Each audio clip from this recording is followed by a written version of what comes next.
প্রিয় ভিউয়ার্স, আসসালামু আলাইকুম। আজকে নতুন একটা জব নিয়ে আসছি। আমার হাতে দেখতে পাচ্ছেন আমি একটা রিমোট নিয়ে আছি। আর আমার পিছনে এই সাইডে দেখতে পাচ্ছেন যে একটা এসি আছে, এটা উইন্ডো টাইপ এসি। আর এখানে কিছু টুলস এখানে আছে। তো আজকে যে জবটা আমরা দেখাবো, আজকে মূলত উইন্ডো এসি কিংবা স্প্লিট টাইপ এসি যে আমরা রিমোটের সাহায্যে পরিচালনা করি। ভিতরে একটা সার্কিট বোর্ড থাকে যেটাকে পিসিবি বোর্ড বলা হয়। তো এই পিসিবি বোর্ডের মধ্যে আরও একটি বোর্ড আছে, যে বোর্ডটা যে কোনো উইন্ডো এসি কিংবা স্প্লিট এসিতেও আমরা সংযোজন করতে পারি এবং সেটাকে দিয়ে পরিচালনা করতে পারি। এই পিসিবি বোর্ডটাকে বলা হচ্ছে ইউনিভার্সাল সার্কিট। তো আজকে আমরা এই ইউনিভার্সাল সার্কিট নিয়ে আলোচনা করব। মূলত কোনটার কী কাজ আজকে একটু প্র্যাকটিক্যালি দেখানোর চেষ্টা করবো আমরা। একটু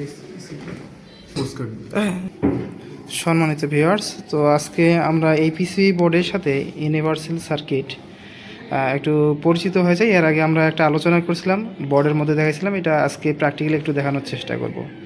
তো শুরুতে আমি দেখাই, এখানে আমরা এদিক থেকে যদি দেখাই, বোর্ডের মধ্যে এটা আমরা দেখাইছিলাম যে এটা আমাদের হচ্ছে পাইপ টেম্পারেচার সেন্সর আছে। আর এখানে যেটা দেখানো যাচ্ছে এটা হলো রুম টেম্পারেচার সেন্সর। এছাড়া এদিকে একটা কম্প্রেসর রাখছি, যদিও এটা রেসিপ্রোকেটিং কম্প্রেসর। এখানে একটা রোটারি রাখার উচিত ছিল, তবে আমরা বোঝানোর জন্য এটাই রাখছি এখানে। আর এইখানে যে আমরা সার্কিট বোর্ডটা, পিসিবি বোর্ডটা, এখানে দেখি এদিকে একটা ট্রান্সফর্মার রাখা আছে। ট্রান্সফর্মার রাখার উদ্দেশ্যটা হচ্ছে যে এখানে আমাদের অনেক ছোট ছোট ইলেকট্রনিক্স ডিভাইস আছে।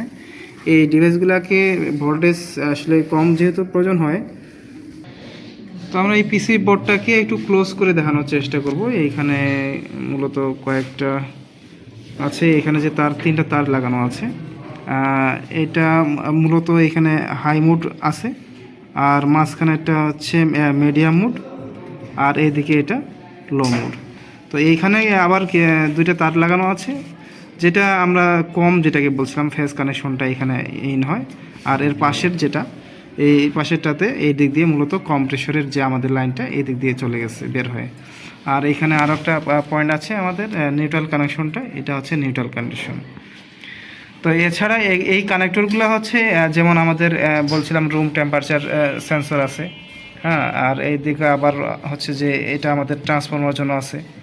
আর এইদিকে আমাদের হচ্ছে যে টিউব, যে পাইপের যে টেম্পারেচার সেন্সর, এইদিকে পাইপ টেম্পারেচার সেন্সর আছে। আর এইখানে যে কানেক্টরগুলো, এটা মূলত আমাদের ডিসপ্লে, এই ডিসপ্লের সাহায্যে দেখা যায় আসলে এটা কোন মোডে আছে চলে। এটা ডিজিটাল না, এটা কয়েকটা বাতির সিম্বল নিয়ে বোঝানো যায়। ডিজিটাল ডিসপ্লেও আছে। আর এইখানে তিনটা বাতি লাগানো আছে আমাদের। মূলত এই তিনটা বাতি, আমরা তিনটা বাতির সাহায্যে একটা ফ্যানকে বোঝানো হচ্ছে, ব্লোয়ার ফ্যান। ব্লোয়ার ফ্যান মূলত 3 গতিতেই চলে। তো এই 3 গতিতে যেহেতু চলে, হাই লো মিডিয়াম, আসলে ফ্যানের বাতাসটা কিন্তু আমরা বুঝতে পারবো না। যখন ফ্যানটা ঘুরবে তখন ঘূর্ণন গতিটা দেখে বোঝা যাবে না। তো হাই লো মিডিয়াম আসলে মুডে চলে কিনা এটাকে বোঝানোর জন্য আমরা এখানে 3টা বাতি ইউজ করছি। এই 3টা বাতি আমাদের এখানে এই কানেক্টরের সাথে লেখা আছে, যেমন এটা হাই মোড, এটা মিডিয়াম মোড, আর এটা লো মোড।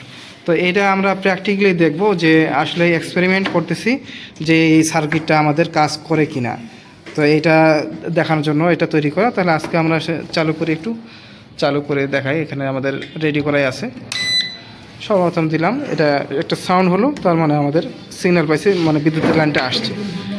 তো আমরা রিমোটের সাহায্যে এটাকে যদি আমরা অন করি, দেখেন অন করলাম, তো এখানে একটা বাতি জ্বলতেছে।